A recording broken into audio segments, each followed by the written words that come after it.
Hello friends, welcome to Swapnil Sayas. In this video, we will be covering chapters 6 and 7 of the Economic Survey 2023. The links to the videos of previous chapters are in the description. So let's get started.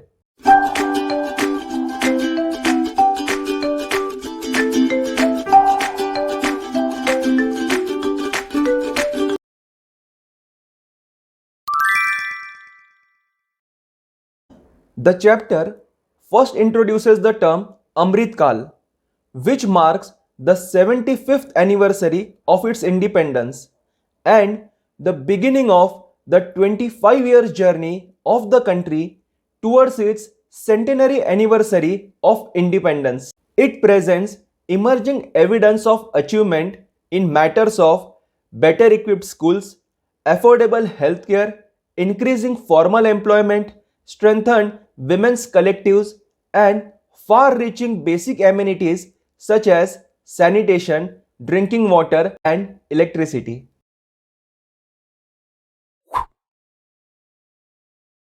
The government's spending on social services has shown a rising trend since FY16.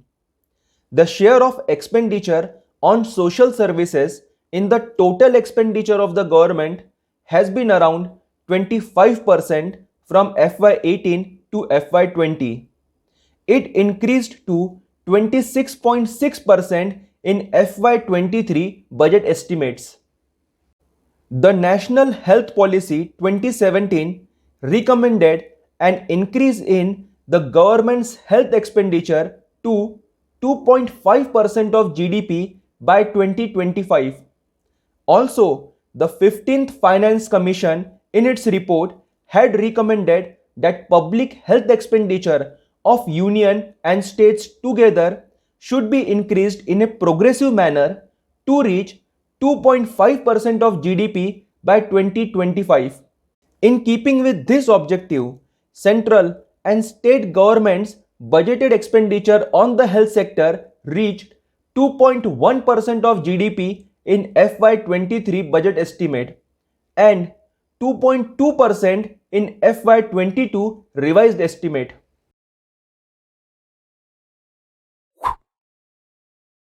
The challenges posed by the aftermath of the peak of COVID-19 pandemic in 2020 and 21 and the ensuing Russia-Ukraine conflict in 2022 has impacted the development trajectory of India and the world. Human development across the world has stalled for the first time in 32 years. India ranked 132 out of 191 countries and territories in the 2021-22 Human Development Index report. India's HDI value of 0.633 in 2021 places the country in the medium human development category, lower than its value of 0.645 in 2019. The 2022 report of the UNDP on Multidimensional Poverty Index was released in October 2022. As regards to India, 16.4% of the population in India is multidimensionally poor, while an additional 18.7% is classified as vulnerable to multidimensional poverty. The findings of the report suggest that in India, 41.5 crore people exited poverty between 2005-6 and 2019-21. The poorest states and groups such as children, lower caste, and those living in rural areas reduced poverty the fastest in absolute terms, although the data do not reflect post-COVID-19 pandemic changes.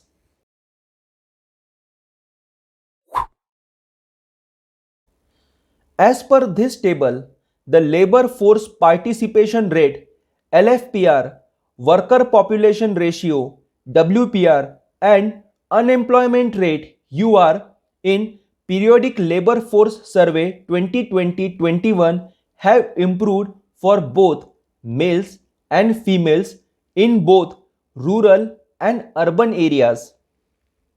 According to broad status in employment, the share of self-employed increased and that of regular wage salaried workers declined in 2020-21 vis-a-vis 2019-20, driven by trend in both rural and urban areas. The share of casual labor declined slightly, driven by rural areas.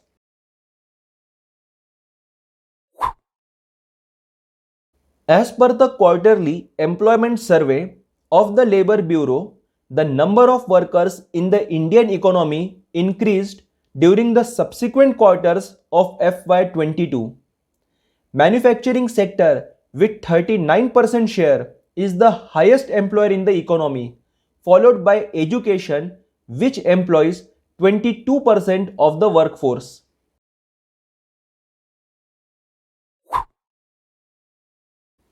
The FY22 saw improvement in gross enrollment ratios GER in schools and improvement in gender parity. GER in the primary enrollment in class 1 to 5 as a percentage of population in age 6 to 10 years for girls as well as boys have improved in FY22. This improvement has reversed the declining trends between FY17 and FY19.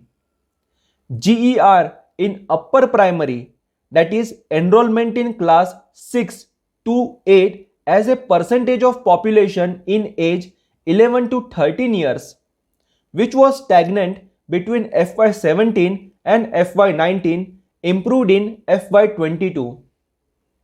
In corresponding age groups in primary and upper primary levels, girls' GER is better than boys. However, for secondary education, the GER drops drastically for girls.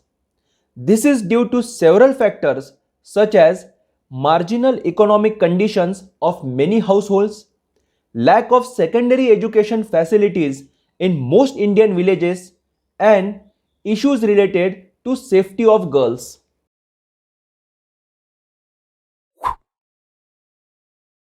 The government's health expenditure, which is the expenditure made by the government towards public health, has risen steeply from 32.4% of the total health expenditure in the economy to almost 41% between 2016-17 and 2017-18.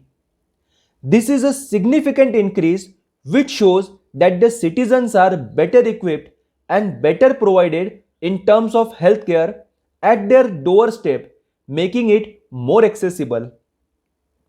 Due to several such steps, out-of-pocket expenditure as a percentage of the total health expenditure has declined substantially from 58.7% in FY17 to 48.8% in FY18. Now, let's start the next chapter.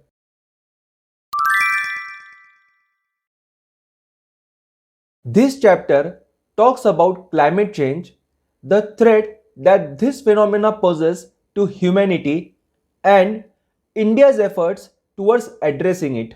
India has contributed only about 4% of the cumulative global emissions between the years 1850 to 2019 and maintains a far less per capita emission as compared to the global average. Yet, it has committed to net zero emission by the year 2070.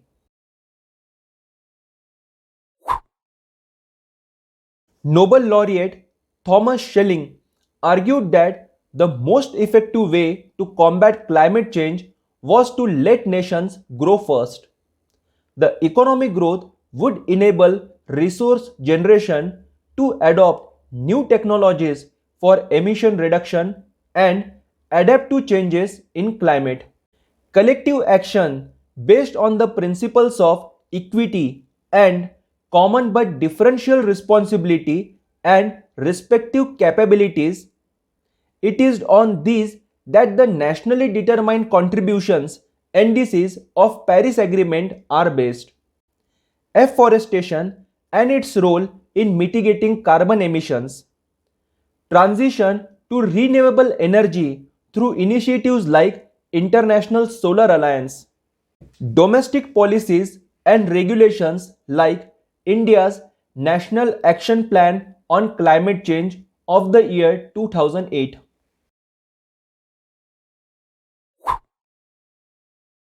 While the target was to achieve 40% of the installed electric capacity from non-fossil fuel sources by 2030 in the initial NDC submitted in 2015, the target has already been achieved. India is now striving to achieve the target of 50% cumulative electric power installed capacity from non-fossil fuel-based energy resources by 2030, in line with the updated NDCs. India is progressively becoming a favored destination for investment in renewable. Investment in renewable energy has been close to or higher than $10 billion per year since 2016, except for a dip in 2020 likely due to various COVID-19 restrictions.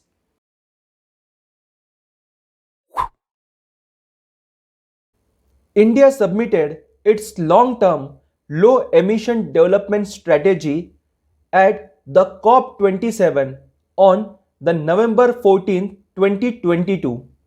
Its salient features are rational utilization of national resources with due regard to energy security.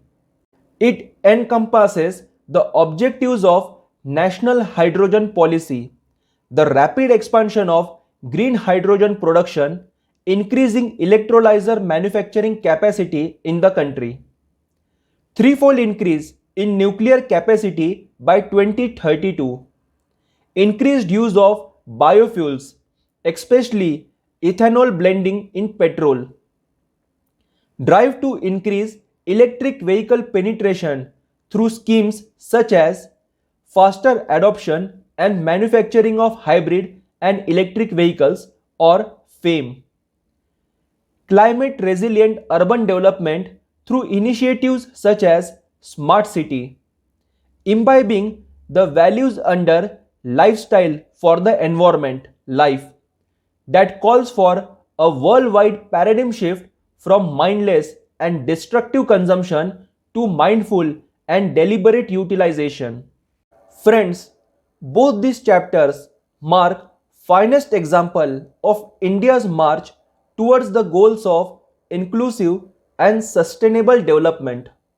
A thorough study of these will be useful for the preparation of GS paper 1 and 3 as also the essay paper of mains exam.